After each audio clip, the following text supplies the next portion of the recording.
이번에는 두 번째 나무 강론의 네 번째 나무까지인 금융론 여행을 한번 떠나보도록 하시겠습니다.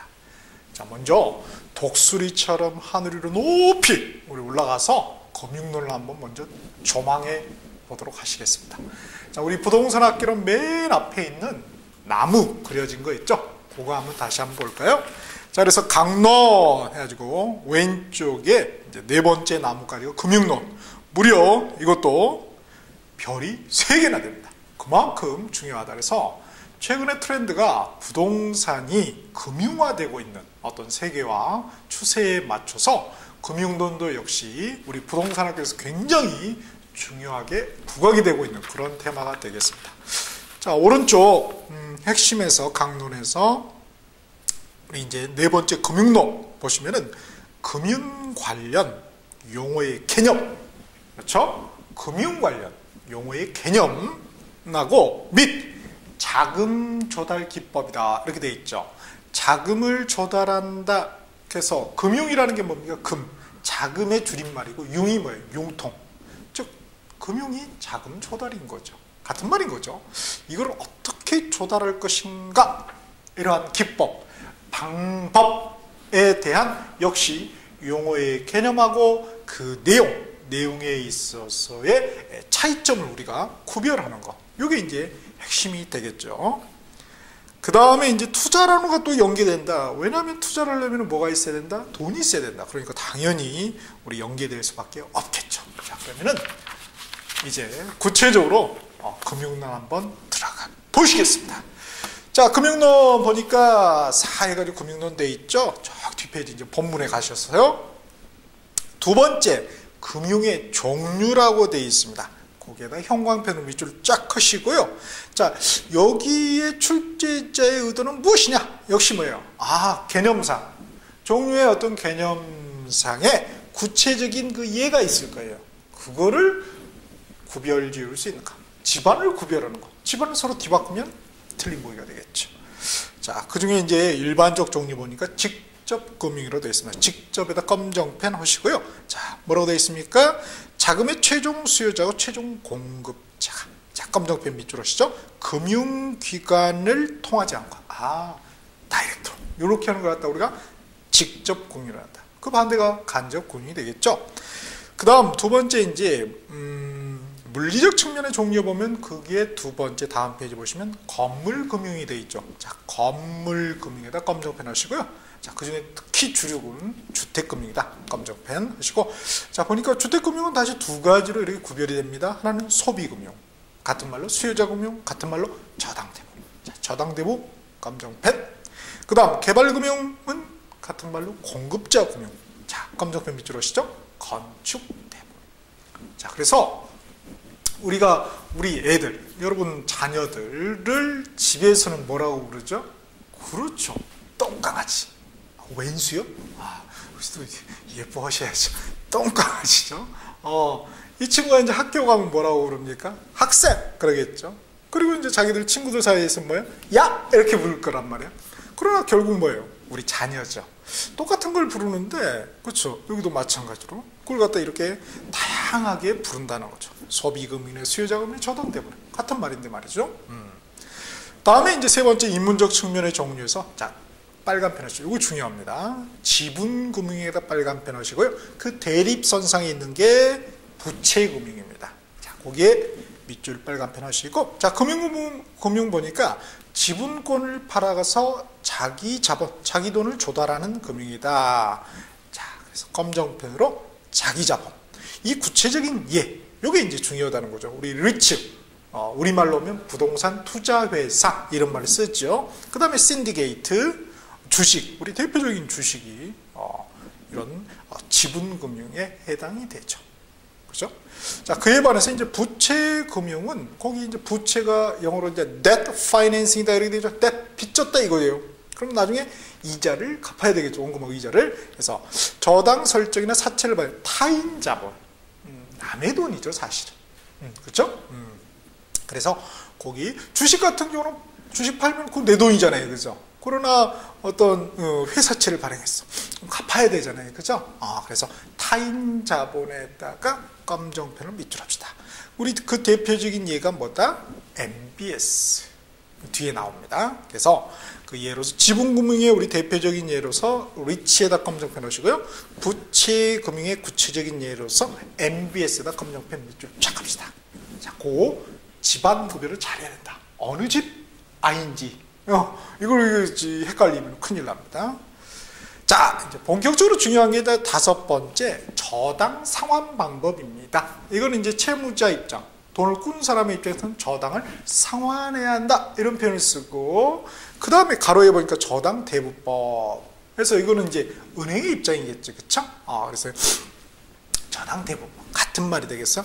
자, 오른쪽 날개 박스에 출제자 의도 보면은 역시 이제 저당 상환 방법에서 자, 금리에 따라서 금리가 고정되어 있으면 고정 이자율 또는 고정 금리, 변하면은 변동 이자율, 변동금리라고 그러죠. 그래서 이 고정 이자율과 변동 이자율의 내용상 그 차이점을 구별하는 거.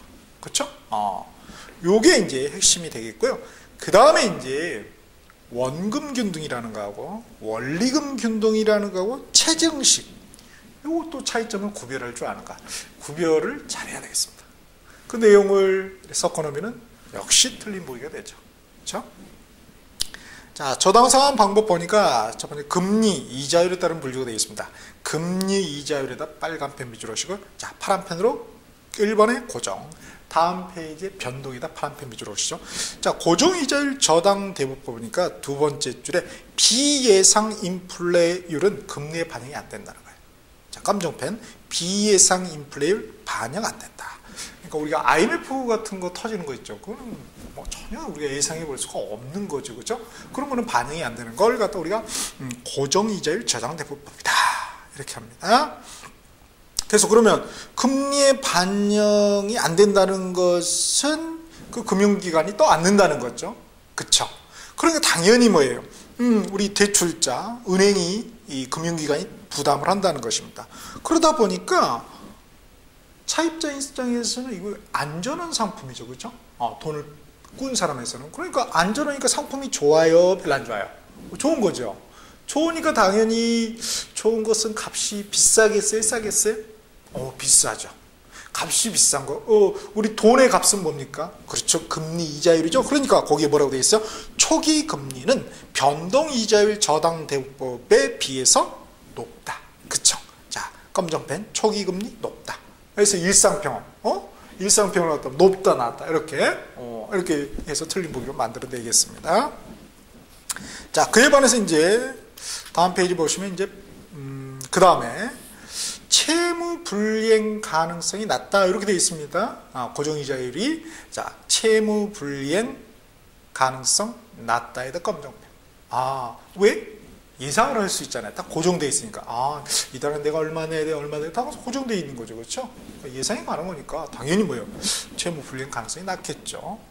자, 그래서 우리 대표적인 예로 한국주택금융공사의 모기지론, 그렇죠? 모기지론이 대표적인 그 이자율이 바로 고정금리가 되겠습니다. 그에 반해서 이제 반대되는 게 영모기지라고 있죠. 우리가 주택연금이라고 그러는데 요거는 변동이에요. 다음에 이제 변동 보시죠. 자, 변동에 파란 펜 하셨죠?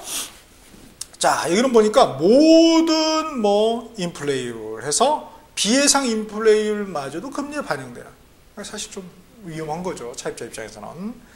그래서 비예상 인플레이율 금리 반영에다 검정펜 넣으시고요. 자, 거기서 보니까 필기체 밑에 화살표 두 번째 대출자를 인플레라는 건 뭐예요? 위험이죠. 리스크란 말이에요. 돈의 가치가 떨어지는 거니까 대출하는 입장에서는 자, 위험으로부터 보호한다 해서 해지다. 해지가 이제 회피하는 거죠. 그래서 검정펜 대출자를 인플레 위험으로부터 보호. 대출자의 대리보가 뭡니까? 그렇죠. 차입자죠. 뒤바꾸면 또 틀리게 되는 거예요. 그래서 이런 것들을 살짝 뒤바꾸기 때문에 부동산학개론이 좀 어렵게 느껴지는 거죠. 그래요. 본질을 이해하면 출제자 코드를 읽어내면 굉장히 쉽다는 겁니다. 다음 밑줄에 보시면 따라서 초기 이자율이 낮다. 그렇죠. 별로 이렇게 그러니까 고정의 반대 개념이 되겠죠. 그래서 초기 이자율 낮다에다 검정 펴놓으시고요. 그 다음에 이제 구체적인 종류로 가변, 조정, 재협상 이자율이 있다. 그 다음에 뭐 또 가격 수준 조정 대상이라는 용어가 나와 있죠. 자, 그러면은 요 고정하고 변동의 차이점을 딱 하나로 한번 정리해 보면은 다시 앞에 이 날개 박스 보시면은요, 돼 있죠. 고정금리 대 변동금리. 자, 검정펜 비추겠습니다. 초기 금리 또는 초기 이자율이 뭐가 더 크다? 안전한 고정금리가 더 크다. 어떤 것이 큰지 부등호 방향을 잘 캐치해 내셔야 되겠어요. 두 번째 동그라미에 채무 불이행 이행 검정펜 올리시고요. 뭐가 더 높다? 그렇죠. 변동금리가 높죠. 변동하니까 변화무쌍하니까 그렇죠. 위험이 당연히 높겠죠. 자, 다음에 우리가 그 대출자를 인플레 위험으로부터 보호해주는 게 뭐다? 고정이다, 변동이다? 방금 했는데, 그죠? 우리는 방금 한 건데 잘 기억도 안 나, 그죠? 그러니까 부단히 해야 되겠죠? 자, 우리가 변동이라고 그랬죠. 그래서 왼쪽에 다시 가셔서 변동이자율 저당대법 왼쪽 날개 박스에 보시면 금융기관의 대출 위험 회피 전략 이렇게 돼 있죠. 그쵸? 그래서 이제 대표적인 게 이 변동금리를 쓴다는 거야. 그래서 금융기관의 대출자죠. 차입자 대출자가 또 헷갈릴 수가 있어요. 대출 해주는 애야? 받는 애야? 헷갈려요. 그죠? 대출자, 해주는 자. 금융기관 말하는 거예요. 그죠? 그래서 대출자의 대출 위험 회피 전략 첫 번째가 변동금리 하고요. 그 다음에 두 번째, 세 번째, 네 번째는 우리가 어디서 많이 본 거 같죠? 앞에 투자론 파트에서 본 겁니다. 그래서 LTV, 이 수치를 낮춘다는 것은 LTV의 공식이 뭐예요? Loan to Value죠. 이 수치를 낮춘다는 것은 그 전체 값이 낮아지는 거예요. 분자값이 낮아지는 거죠. 분자값이 낮아지는 론, 대출액을 줄인다는 거예요. 그만큼 좁게 대출하니까 당연히 안전빵이겠죠. 당연한 말이에요. 사실 알고 보면은. 그러니까 그 용어의 개념 그리고 그 공식을 이해하게 되면은 굳이 외울 필요는 없는 겁니다. 그 다음 DTI를 낮춘다. Debt to Income이죠. 빚이죠. 대출해 주는 거. 그걸 낮춘다. 은행이 좋게 대출해 주는 건가? 역시 금융기관 대출자는 위험이 낮아지게 되겠죠. 그 다음에 DCR 역시 마찬가지입니다. 이거는 이제 상업용 부동산의 경우죠. DTI는 이제 주택 이걸 말하는 거고요. 그래서 우리 주택용 맨 뒤편에 투자 분석 기법, 투자 타당성 분석 기법의 비율 분석법 거기서 했어요. 난 안 한 것 같은데 했습니다. 보시면은 막 누가 막 빨간 펜 밑줄 그어놓고 막 검정 펜 밑줄 그어놓고 막 했어요. 나는 아는 것 같은데, 그죠? 하여튼 누군가는 해놨어요. 자, 그렇게 보시고, 그 다음에 다섯 번째, 이자율 수합이라는 게 있죠, 수합. 수합이 옛날에 좀 나쁜 용어로, 그죠? 막 이렇게 부가 이렇게 바꿔가지고, 막 이렇게 좀, 그런 개념이 있었죠. 그건 좀 나쁜 개념인데, 여기서는 이제 좋은 개념이에요. 누구 입장에서? 금융기관 입장에서. 그래서 이자율을 자기에게 맞게 바꾼다, 이런 말이에요. 누구에게 맞게? 대출자에 맞게.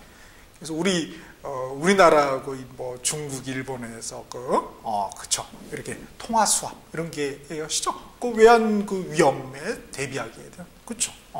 위험 회피 전략 있잖아요. 국가 간에 국가도 그런 걸 쓴다 이거예요. 금융기관도 역시 마찬가지입니다. 자, 그 다음에 이제 우리 또 시험에서 중요한 게 여기도 이제 더 중요하죠. 이제 두 번째 원리금 상환 방식에 따른 분류 이렇게 돼 있죠. 저당 상환 방법을 해서 빨간 펜 원리금 상환 방식 밑줄 그으시고요. 자, 파란 펜 밑줄 그겠습니다. 원리금 균등 2번에 최증식 또는 점증식 만기 다음 페이지 4번에 부분 밑줄 쫙. 그 다음 원리금 균등하고 대비되는 발이 오른쪽 날개 왼쪽 날개 박스에 보시면 원금 균등 상환 이렇게 되어 있죠. 원금 균등에다 파란 펜 밑줄 쫙 하시겠습니다. 자, 그래서 그게 뭐다? 개념적으로 우리 충분히 읽어보면은 다 이해할 수 있죠. 원금 균등은 내는 원금이 균등하다 이런 말이죠. 원리금 균등은 내는 돈인데 상환하는 돈인데 그건 원금 플러스 이자, 원금 플러스 이자 줄여서 원리금 원래 리자죠. 그렇죠? 그러니까 원리금 원이금이 아니라 그래서 원리금 균등. 그 다음에 최종식은 이제 내는 돈이 점점 이렇게 증가되는 거죠. 상환액이. 만기 상환. 이거는 뭐예요? 같은 말로 뭐 수요 금융으로서의 이자 매월 상환. 무지 길게 하네요. 그죠? 그래서 융자 기간 동안 이자만 지불하고, 만기 때, 원샷으로 갚는 거. 부분 원리금 상환. 만기가 돼도 원금을 다 갚지 않네요. 야, 이거 참 좋네요. 그죠? 이런 상품, 저 본 적이 없어요. 그죠? 자, 그래서 여튼 이론적으로는 이렇게 네 가지로 구별을 해볼 수가 있다는 것입니다. 자, 그래서 용어의 정의대로 잘 돼 있고요. 글로써. 우리 이제 글로써도 이해할 수 있지만은 그림으로서 이해하는 것도 굉장히 좋죠. 쉽죠. 그래서 오른쪽 날개 박스, 왼쪽 날개 박스 보시면은 밑에서 두 번째 쫙 보시면 원금 균등 대 원리금 균등 대 체증식, 요거를 잘 구별하는 게 중요해요. 우리 시험에서는. 그래서 X축이 밑에가 기간이 돼 있고 Y축이 상환액이 돼 있죠. 우리 앞에 경제를 봤던 수요공급곡선하고 비슷하게 가네요. 자, 그래서 이렇게 수요곡선처럼 이렇게 하향하는 게 원금 균등이죠. 그래서 체감식, 점점을 한자로 채 그러죠. 감소를 감, 그런 방식, 체감식. 그래서 원금 균등을 체감식이라고 이렇게 부르시는 분도 있어요. 그래서 이렇게 되고요. 그 다음에 체증식이 있죠. 우리 점증식, 반대가 되겠고, 원리금 균등은 균등하니까 일정하니까 이렇게 되겠죠. 오케이. 자, 그래서 그럼 초기 같은 경우는 상환액이 제일 많은 게 뭔가요? 이렇게 탁 상환액 이렇게 쫙 일직선을 올려보세요. 그럼 제일 많은 게 맨 위가 원금 균등이죠. 그 다음에 원리금 균등, 체증식이 제일 초기에는 상환액이 적다는 걸 알 수 있죠. 물론 이제 기간이 말기로 갈수록 반대가 되겠죠. 그렇죠? 이렇게 그림으로 우리가 뭐 충분히 이해할 수가 있습니다. 그 다음에 이제 이 원리금 균등을 갖다가 원리금 뭐 플러스 뭐 원금 플러스 이자라고 그랬죠. 그걸 한번 나눠보자 이거예요. 그래서 그 밑에 그림이 돼 있죠. 보니까 처음에는 보니까 이자만 대딱 갚네요. 그죠? 치꼬리만 하죠. 그리고 3분의, 여기 교차되는 지점이 보통 이제 3분의 2 지점이 되는 거예요. 그러니까 거의 은행에 서비스 하다가 이제 죽는 거죠. 그냥. 우리네 인생 같아요. 슬퍼.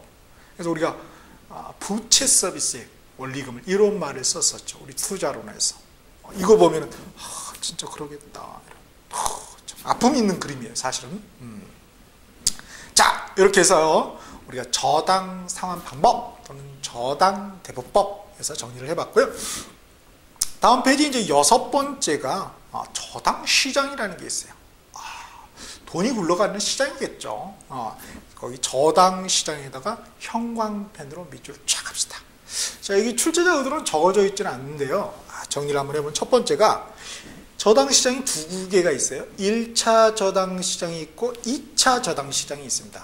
그쵸? 그래서 이게 어떻게 연계가 되는가? 그걸 이해하는 거하고, 두 번째로 이 두 시장의 차이점이 뭔가? 요 구별하는 거. 이게 이제 중요했고, 두 번째는 2차 저당 시장의 그 금융기관, 대출기관으로서 한국주택금융공사가 있습니다. 그래서 이 한국주택금융공사의 역할 하나는, 두 번째는 이 한국주택금융공사의 그 상품이 있어요. 그렇죠? 금융상품. 그래서 모기지, 영모기지.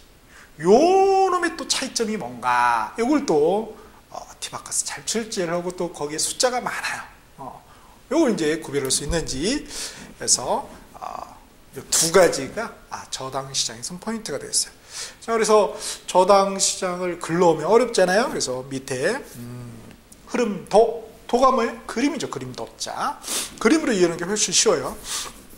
자, 그래서 1번 동그라미부터 해서 7번까지 이렇게 쫙 흐름도가 돼 있죠. 하나하나씩 따라가 보면 되는 거예요. 그러면 이제 연계해서 이해할 수가 있는 거죠. 저당 시장을. 자, 첫 번째 보니까 자금 확보 이렇게 돼 있죠. 예금. 그렇죠. 우리가 은행에 기업이든 우리든 은행에 예금을 하면은 그 은행이 이제 1차 저당 대출기관, 시중 은행을 생각하시면 돼요.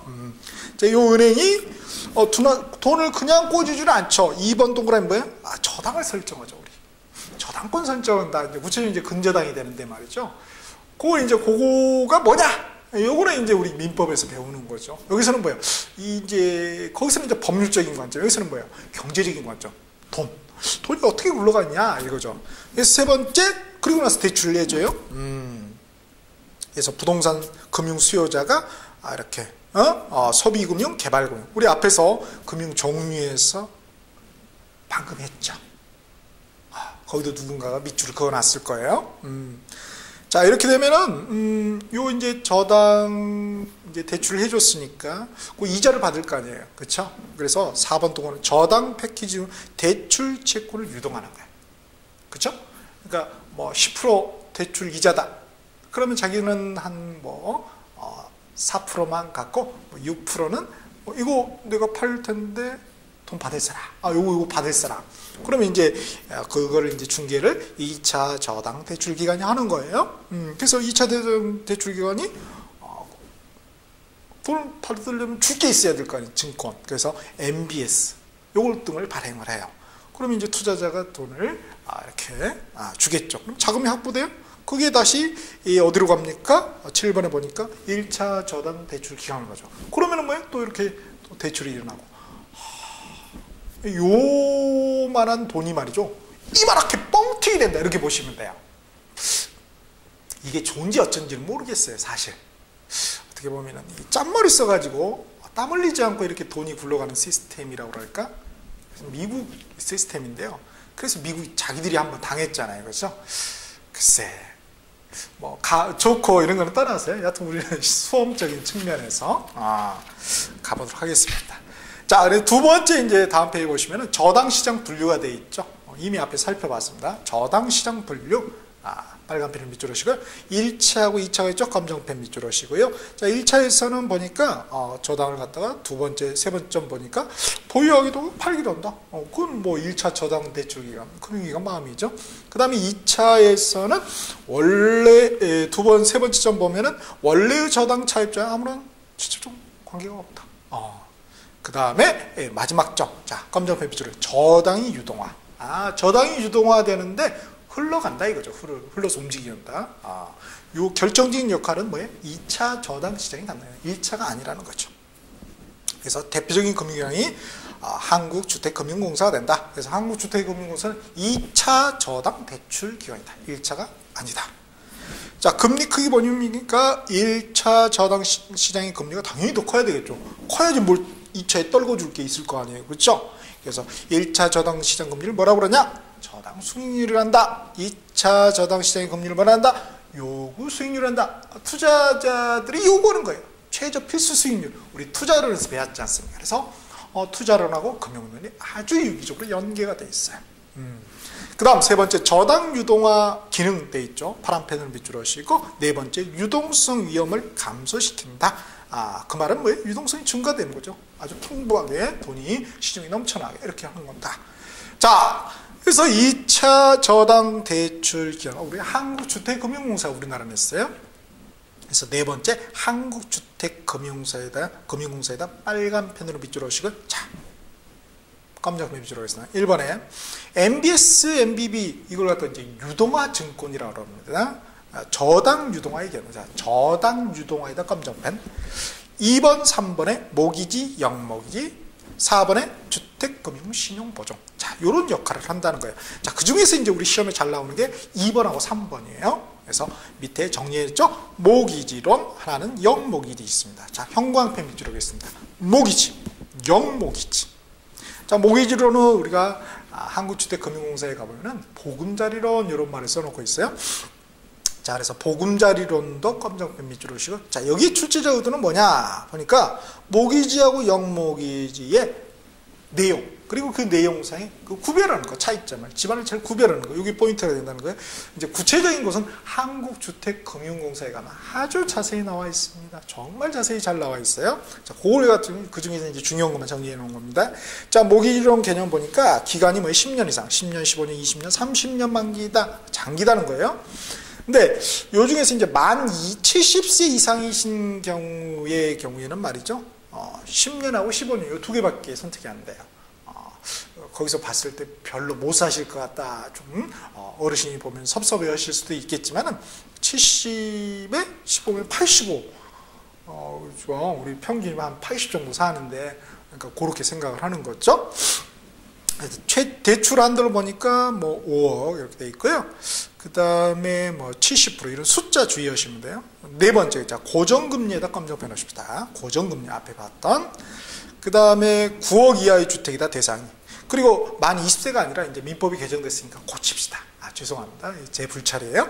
자, 20세를 지우시고 19세 이상이에요. 물론 이제 배우자 포함해서 무주택자나 또는 주택 취득 30년 이내인 1주택자예요. 그래서 그러나 이제 또 대체 취득, 요 좀 평수 넓혀가려고 20평에서 30평으로 이런 대체 취득을 위한 일시적 2주택은 또 허용이 돼요. 예외가 있습니다. 그 다음 여섯 번째 상환 방법은 원금, 그러니까 우리 체감식이었죠. 그 다음에 원리금, 균등, 분할 상환을 할 수 있고, 그 다음에 이제 체증식 분할 상환도 가능한 경우가 있어요. 그래서 그게 뭐냐면 유보금자리론이에요. 유는 이제 뭐 유비쿼터스다 해서 뭐 인터넷 말하는 거예요. 아무데나. 그래서 그 인터넷으로 신청할 경우에는 체증식도 있다는 것, 이렇게 보시면 되겠습니다. 그 다음에 하나가 내 집 마련 디딤돌 대출이라는 게 있어요. 거기 이제 홈페이지 들어가 보시면 잘 나와 있어요. 내 집 마련 디딤돌 대출이 뭐라고 돼 있냐면은, 그거는 좀 이자가 더 싸. 참 이제. 그래서 주택 가격이 6억 이하예요, 대신. 6억 이하. 그리고 대출 한도가 모기지로는 5억이었잖아요. 그쵸? 최대가. 근데 여기는 내 집 마련 디딤돌 대출은 2억이네요. 그리고 또 부부 합산 연소득이 6천 이하. 그러니까 뭔가 신혼부부들이 뭔가 집 장만할 때 이렇게 좀 더 우대 혜택을 준다, 이렇게 보시면 될 것 같아요. 그 다음 주택 면적도 85제곱미터 이하야 돼요. 그리고 소유권 이전 등기일로부터 3개월 이내 해야 되고, 그 다음에 금리가 보금자리로는 좀 낮습니다. 자세한 내용은 한국주택금융공사 홈페이지 방문, 인터넷 시대니까. 그 다음 영목이지 보시면은 주택연금 제도라고 합니다. 그래서 주택연금에다가 이렇게 검정펜 밑줄하겠습니다. 그래서 여기서는 이제 그 뭐가 중요하냐면은 두 번째에 보면은 대출 방식이 뭐예요? 종신형이다. 종신 방식 이렇게 쓰기도 합니다. 그래서 종신 방식이다. 그래서 종신 방식은 종신 지급 방식, 종신 혼합 방식이 있고, 그 다음에 확정 기간 방식이 신설이 됐어요. 거기다 하나 써놓읍시다. 확정 기간 방식이 신설이 됐다. 그래서 요거는 뭐냐면은 확정 10년, 15년, 20년, 25년, 30년 이렇게 5가지가 있어요. 그래서 가입한 이후에는 지급기간 변경이 불가능하고, 노인복지주택은 또 제외입니다. 그리고 금리가 변동금리예요. 자, 변동금리에다 검정펜. 우리 모기지로는 고정금리였죠? 이거는 이제 변동금리. 그래서 적용 연령이, 자, 부부 모두는 지우시고요. 주택 소유자가 만 60세 이상이면 돼요. 그래서 부부 공동으로 주택을 소유할 경우에는 연장자가 만 60세 이상이면 된다는 거. 그 다음에 이제 대상 범위, 이제 9억 역시 시가가 9억 이하 이렇게 되어 있고요. 노인복지주택의 경우는 지방단체 신고된 경우예요. 그 다음에 각종 또 근저당권 설정이 뭐 또 세제 관련 혜택들이 홈페이지에 잘 나와 있고요. 그 밑에 표 보시면은 그 일반 모기지, 영 모기지를 비교한 표가 있죠. 그래서 그 영 모기지 보시면은 상환 방법에 영 모기지에 사망 시 일시 상황이 있죠. 자녀분이 있을 수 있다. 즉 뭔 말이냐면은 주택을 판 금액, 처분 금액이 더 큰 거죠. 연금 지급한 총액보다. 그럴 경우는 뭐야? 상속돼요. 나머지는 돌려준다 이거예요. 상속인들에게. 부족분은 어떻게 되냐? 즉 주택 처분 금액보다 연금 지급한 총액이 더 커. 그럴 경우는 어떻게 되냐 이거예요. 그쵸? 그럴 경우는 상속이 안 됩니다. 상속이 안 돼요. 얼마나 좋겠어요. 그죠? 자, 이렇게 해서 한번 우리 금융론에서 먼저 중요한 크게 두 개, 저당 상환 방법, 그리고 우리 두 번째 저당 시장 이렇게 살펴봤고요. 이제 금융론 나머지가 너무 중요하거든요. 그래서 그거하고 이제 개발론 이어서 우리 또 다음 강의에서 한번 여행을 떠나보도록 하시겠습니다.